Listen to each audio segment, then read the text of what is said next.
Hello everyone, কেমন আছেন সবাই? আশা করি সবাই ভালো আছেন। আর আমরা কিন্তু এখন আমাদের মুরগির বাচ্চাগুলোকে একটু বাইরে ছেড়ে দিব, দেখবো ওরা কি করে।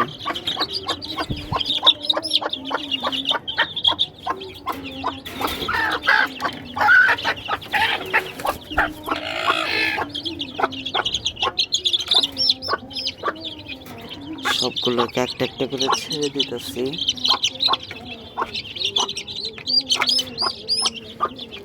সাবধানের সহিত, আবার ওই জোরে ধরা যাবে না, বাচ্চাদের সব সময় হালকাভাবে যত্ন করে ধরতে হবে। আমি তো চেষ্টা করতেছি ওদেরকে ঘোরানোর।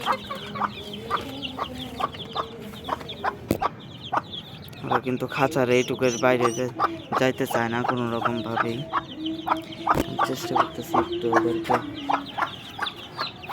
সব জায়গায় একটু ভালোভাবে ঘুরে দেখানোর।